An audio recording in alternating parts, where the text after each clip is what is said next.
Galera, antes de começar esse vídeo, eu só tenho um recado rápido para dar sobre a votação dos melhores jogadores da temporada. A votação vai se encerrar amanhã, no domingo, e na segunda-feira, dia 1º de abril, eu vou divulgar os vencedores de cada posição na aba Comunidade e faremos a votação do segundo turno com os 4 finalistas. Então não deixe de votar e fique agora com o teaser do Prêmio Trave de Ouro e com o vídeo sobre o Haaland e por que centroavantes não são considerados craques.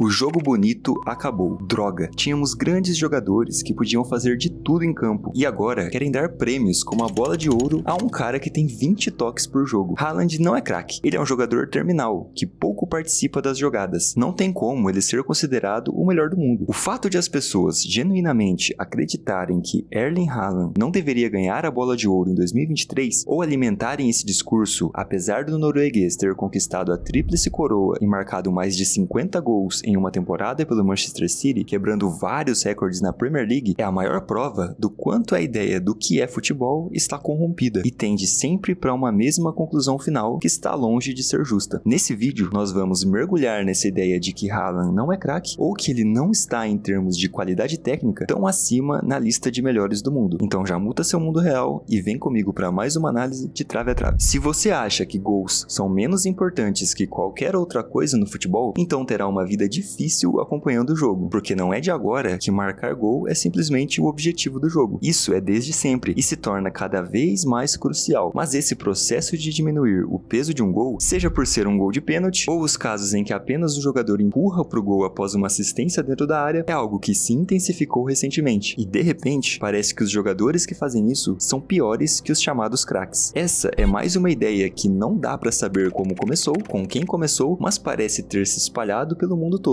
E a maioria das pessoas que consomem futebol dão menos valor a esses tipos de gols do que um drible. Erling Haaland começou jogando pelo molde da Noruega e logo despertou o interesse de clubes maiores, mas seu destino seguinte foi o Red Bull Salzburg da Áustria, que é um clube que sempre vem jogando Champions e fazendo boas atuações. Tanto que Haaland, já na primeira temporada pelo clube austríaco e em sua primeira Champions na carreira, já marcou 10 gols, sendo vice-artilheiro atrás apenas de Lewandowski. Ele caiu em um grupo difícil com Liverpool e Napoli e fez gols nesses dois times, e para o mata-mata ele foi contratado pelo Borussia Dortmund e atuou nas oitavas de final contra o PSG, fazendo 2 gols naquele super agosto. Haaland terminou sua passagem com 89 jogos, 86 gols e 23 assistências. É quase um gol por jogo e sempre participando de gols, ainda que não marque. E se voltarmos um pouco mais no tempo, na Copa do Mundo Sub-20 de 2019, o jovem norueguês com apenas 18 anos marcou simplesmente 9 gols em uma partida contra Honduras. 9 gols, cara, é o recorde para todas as categorias da Copa do Mundo. Ah, mas era Honduras também o adversário. Sim, mano, a explicação é essa sim. Tinha outros 2 times no grupo e nenhum jogador fez 9 gols. Então não é mérito do Haaland não, faz muito sentido. A verdade é que ali o Cometa já demonstrava o que seria e o impacto que traria ao futebol. E chegando ao Manchester City, nós temos também em sua temporada de estreia vários recordes quebrados, mas o principal deles é ter se tornado o maior artilheiro de uma única edição de Premier League. O que esse cara faz na sua estreia na maior liga do mundo é surreal. Ele se torna o maior artilheiro e com tudo isso, com toda essa história até aqui, tem como não falar que ele é craque? Se for o caso, mano, então não existem jogadores craques que não façam firula em algum momento. Ou então dar um passe magistral que deixe um companheiro na cara do gol. Só isso é que define um craque. Um zagueiro não pode ser craque. Um centroavante, no geral, também não pode. Um goleiro, então, jamais pode ser considerado como craque. O Neuer é disparado o goleiro mais revolucionário da história. Tecnicamente excelente, mas não pode ser chamado de craque, porque ele não dá um passe sem olhar ou não dá uma caneta ou um chapéu. Um craque, mano, não é medido por habilidade de drible ou passe. Não faz sentido nenhum considerar isso. Para saber se um jogador é craque ou não, você não deve compará-lo ao Ronaldinho Gaúcho ou ao Neymar. Não, você tem que compará-lo com outros jogadores da sua função e levando em conta na análise os fundamentos que essa função exige do jogador. O Neuer tem uma saída de gol magnífica. Ele abafa em situação de 1 contra 1 da melhor maneira possível. Tem elasticidade, fecha muito bem o ângulo dos atacantes atacantes e ainda sai jogando com o pé com maestria. É óbvio que ele é um craque. O Haaland pode não tocar muitas vezes na bola, mas ele participa do jogo sem ela. Ele cria espaços na defesa, ele se posiciona de forma magistral para marcar gols, ele faz infiltração, preenche os espaços certos, ele não apenas empurra a bola pro gol, como muitos fazem parecer. Se você apenas olhar o lance do De Bruyne fazendo uma assistência no pé do Haaland, com ele teoricamente só tendo o trabalho de empurrar pro gol, você imagina que a criação toda foi do De Bruyne. Mas não, porque até o passe chegar nele perfeitamente, houve uma série de movimentações e ações que permitiram a visão do De Bruyne encontrar essa opção de passe. Não dá para considerar uma assistência como criação isolada, um coelho tirado da cartola. A criação de jogadas tem muitas etapas, não depende apenas do cara que dá o passe final. Eu separei um lance do Haaland no Borussia Dortmund que demonstra muito bem isso. O Julian Brandt tá carregando a bola na lateral e faz o cruzamento pro Haaland, teoricamente, só empurrar para dentro do gol sem o goleiro. Olha como foi um gol fácil, mas o que temos que perceber aqui é a inteligência do Haaland e a rapidez no raciocínio, se baseando na movimentação e postura do Brandt. Repare que tem 5 jogadores dentro da área contando com o Haaland, mas apenas o norueguês toma a decisão de atacar com explosão a pequena área. E isso não foi sem pensar, não foi uma tentativa de sorte, pode até ter sido um pouco de instinto, mas repare que Haaland percebe o que o Brandt vai fazer, ele olha para a movimentação do meia e de forma rápida ataca o espaço em que ele cruzaria a bola, enquanto os outros 4 caras ficam perdidos por não terem tido essa mesma percepção do Haaland. Só o Haaland viu isso, só ele percebeu o que Brandt faria. Isso, meu mano, não tem como ser chamado de outra coisa que não habilidade. Em comparação com atacantes comuns, vários teriam a mesma atitude dos outros 4 jogadores do Borussia. E é isso e tantas outras características e habilidades que passam desapercebidas quando olhamos apenas uma vez um lance e sem se atentar nesses detalhes que Haaland e outros centroavantes fazem e que os tornam craques. Em comparação com os caras que jogam na sua função, não tem como dizer que ele não se encaixa nesse termo. No Salzburg e Borussia, Haaland jogava até mais fora da área e realmente participava mais dos jogos com a bola. Se você olhar os números, isso fica evidente. Ele tem uma média de 23 toques por jogo no City, que é quase 10 a menos que nos outros 2 clubes. Mas se você olhar as grandes chances criadas, o número se mantém praticamente o mesmo. Então, mesmo ele tocando menos na bola, ele ainda gera muito jogo pro time. E isso sem contar todas as movimentações em campo, os posicionamentos que facilitam uma jogada e outras coisas que não aparecem nas estatísticas, mas que eu sempre falo aqui no canal, que fazem parte do processo de criação de uma jogada. Ações com a bola é um dos piores parâmetros no futebol atual para medir se um jogador participa ou não do jogo, ou da criação de jogadas. Faz esse teste. Tenta ver um jogo do City e perceber como o Haaland participa ou influencia as jogadas de ataque, mesmo sem tocar na bola. Te garanto que vai mudar muito a sua percepção sobre isso. E é claro, recentemente ele virou um meme por perder muitos gols. É quase que um símbolo na temporada atual de chances perdidas. E ele realmente vem perdendo muitas chances claras. Mas isso é normal. Todos os jogadores já passaram por isso e não existe um único jogador na história que não seja possível fazer um compilado com vários erros. Por isso, não consigo entender esse tipo de pensamento aqui. Campista aqui, esse é um craque oculto, né? A galera discute, fala dos meia, aí cita Odegaard, De Bruyne,